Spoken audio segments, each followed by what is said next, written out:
Hello, ladies of I Love Being a Black Woman. Yvonne Penn here, founder of blackandmakingitedu.com. Today, as you see, I will be talking with you about roommate etiquette. Okay, so for those of you who follow me and my work, you know I'm always talking about college students and also careers and professional life. So this is applicable not only for our college students, but also for our people who may be out of college, who have a roommate type of situation, and especially for those of you who are married or not married, however that may go. These things apply to you too, with knowing how to interact with and get along with the people that you're rooming with in your home or your apartment or your dorm room, whatever may apply to you. So I'm going to give people a little bit of time to trickle into the room. As you're trickling in, please let me know where you're viewing from in the comment section. Also, be sure to hit that like and thumbs up button. And also, as you know, I always put my key points for the day in the description so you can follow along with me as you are watching, and also have it there to refer to later, and for people that you feel can benefit from this conversation as you share it with them, they can readily see in the description what we are talking about today. So first things first, point number one, know how to share. And with knowing how to share, also remember, no one is obligated to share their personal items with you. So first things first, knowing how to share. I would say that, hey, Texas in the house, so good to see you. Thanks for watching. Some of the best roommate situations that I have had is when my roommate has known, how do I put this into words? When I'll put it in an example. So there would be things that we would have set in a specific area of the room where we knew it was for sharing. Let's say it was on top of the refrigerator. Any food that we put on top of the refrigerator was designated for communal food. Anyone, whether it be the roommate's friends, the other roommate in the room who brought the food, that was the designated area for food that was shareable. So we understood that, oh, this is, if we are feeling kind or generous, we're going to put this here for anyone to partake of. Now, if there is food in my refrigerator or in her refrigerator, I would not go into her refrigerator and just take her things. And she would not just go in my refrigerator and take my things. If it wasn't in the share spot, nobody touched it. Okay, so that's what I mean. One example of what I mean in terms of knowing how to share. Now, here is an example of crossing the line with sharing, or partaking of something that no one has welcomed you to. I had a friend that whenever they would come over, they would just use my roommate's lotion. And I noticed this and I said, don't do that. If anything, I'm your friend. You know, I have lotion. You can just ask me for some and I will give it to you because I know and love you. Just because you see that the other roommate may have something in ample supply, if they did not say you can use it, guess what? You don't get to use it. It's not fair for them to come back to the room and go, wow, I just bought this giant bottle of lotion. It sure is going really quickly. Well, why? Because a roommate's friends is using it up and the other roommate doesn't know. They don't know what's going on. Who do I have it? Good morning. Yes. Hey, Kenneth, Riley, good to see you. So that's some of what I mean with positive sharing habits versus negative sharing habits. Are we clear? Great. So point number two, be clean. It seems so simple, but oh my God, and other good positive roommate situations. Now let's keep it real. You're getting ready in the morning. You may be rambling through your closet. You may throw things on the bed or on a chair. Your shoes, a selection of shoes may be kicked out onto the floor as you are desperately trying to get ready for class, get ready for work, whatever that may be. Okay, fine. But when you come back home, do go ahead and put those things up. It's not fair for your roommate to come back and trip over your shoes. It's not fair for your roommate to come back and your clothes are all over his or her bed. That's not nice. And I have a little story for you. I had a nightmare roommate. And it went to an extreme of uncleanliness. Get ready. So I had never met anyone who actually slept with their trash.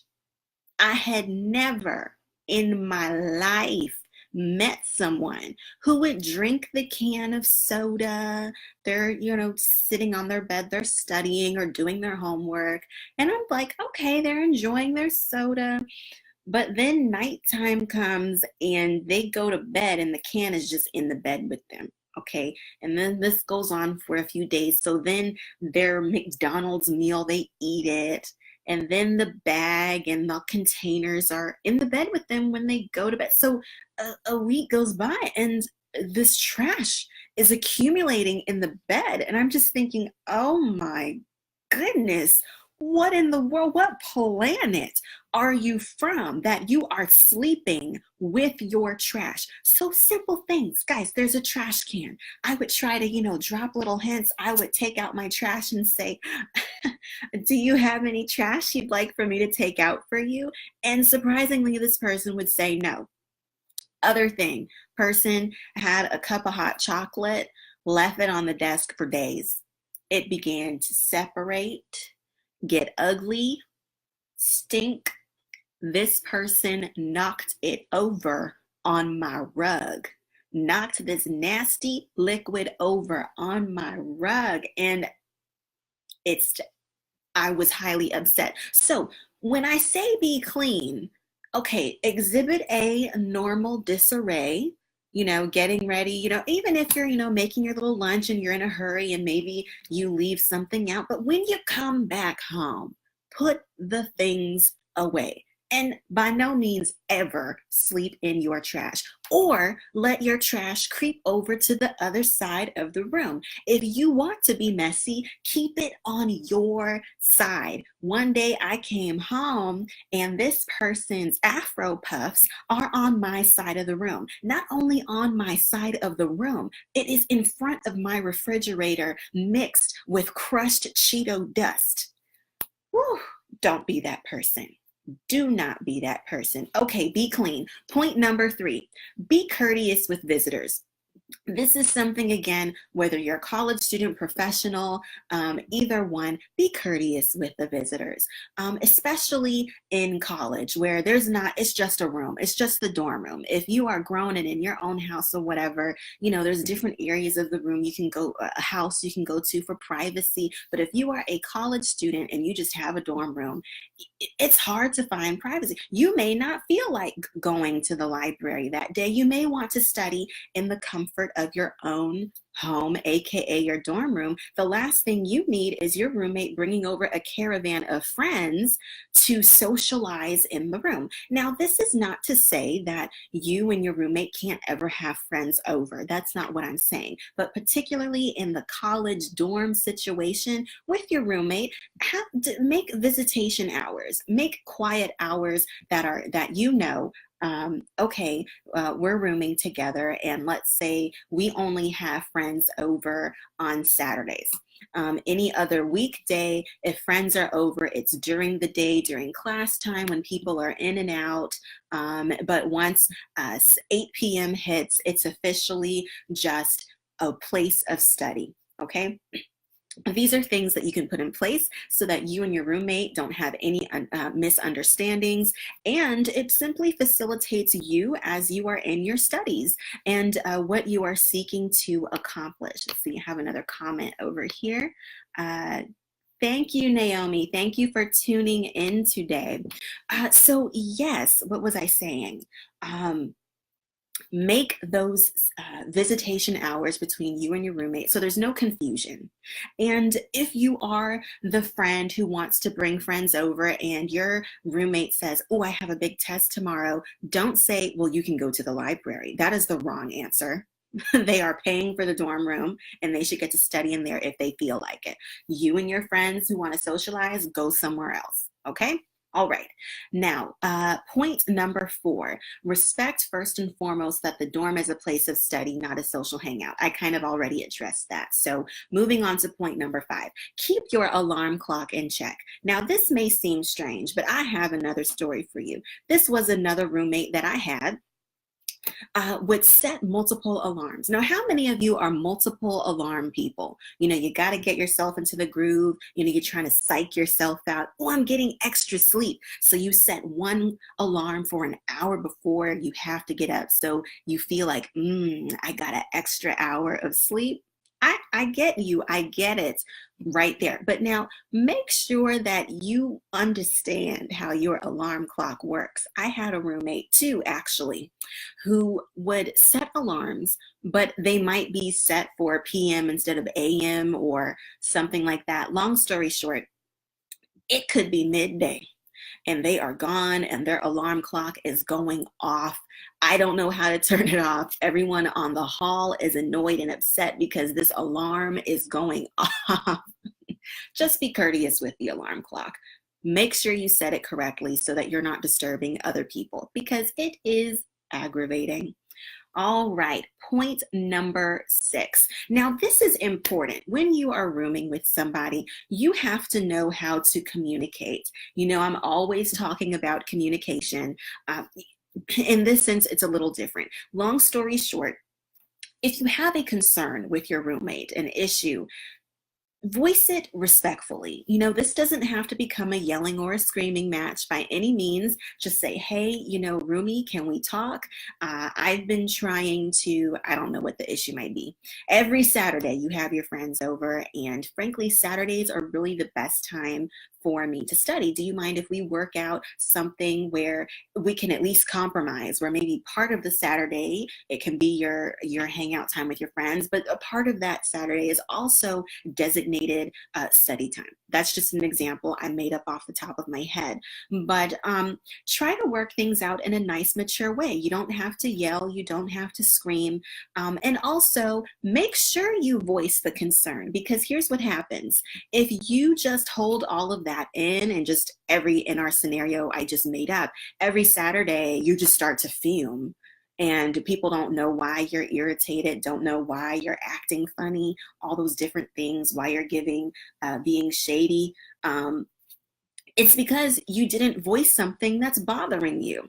So this is something that you have to carry with you even into greater adulthood, into the workplace, relationships. This is just point blank. You have a concern, voice it without attitude, voice it calmly. And the next point is know how to listen to your roommate. Okay, so not only voice, but know how to listen. Know how to come to the table and compromise and see, okay, you need this, I need that. How can we both get this and that and do it in the best, most efficient way possible so everyone can get what they need? It sounds easy and simple, and it is if you follow the steps. Voice and listen. Listen and voice. Last point I have for roommate etiquette 101. Be pleasant. Just be pleasant. Be a nice person to be around. You know, colleges just put you together. They may ask you compatibility questions. You may or may not know who you're rooming with, especially your first year for college students. So this is a little different. Heck, in New York, you've got the living there is so hectic, crazy, and expensive, and people coming from all over the world just to work in New York, specifically in the arts community. Oh, representing Broadway Dance Center today. Shout out to you guys. I love you. You've got people. I met this girl from Sweden while I was actually a playwright and director in residence there in research.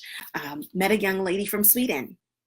She knew she wanted to come to New York or go to New York to study at Broadway Dance Center. And she didn't know a single soul, went on Craigslist or some shady site that made me cringe. Like, oh, you did what? You're living with people you met on what site? So saying that to say, in any stage of life, you may or may not know who you'll be rooming with. Okay. And it's important. You don't have to be buddy with those people, but be a smile, share some things every now and then. Ask how your day is going. Again, you don't have to go out to coffee every morning or always be at the movies together or go shopping together, whatever other activities. Just be nice. Okay, ladies, and for those of my gentlemen in the audience, that it concludes my Roommate Etiquette 101. I hope that it has been beneficial to you, whether you be a student or a grown person. These are things that we can all use and benefit from.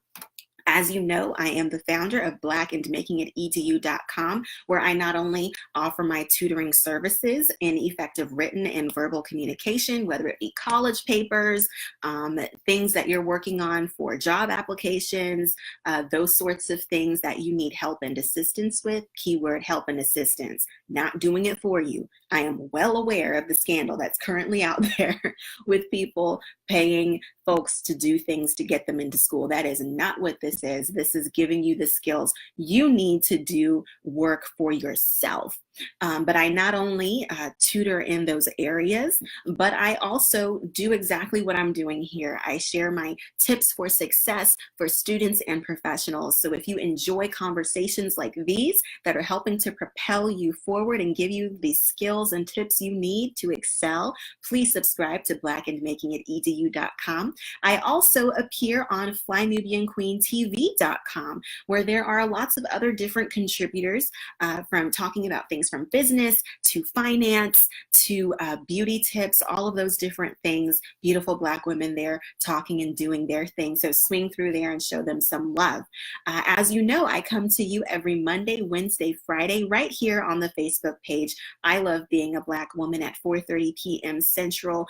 Oh, on that note, yes, on Wednesday, Facebook was under construction, so I didn't get to come and see you. But that's the only reason I wasn't here. Everyone should have been kind of not blocked on Facebook, but if you probably noticed that you didn't have full functionality of Facebook that day. But I'm glad to be back, glad to be sharing these tips with you. Swing through everything again is in the description, my website, how you can follow me here on Facebook. Before you leave, hit that like, hit that thumbs up, and I will see you next week. Have a great weekend, and until next time, goodbye.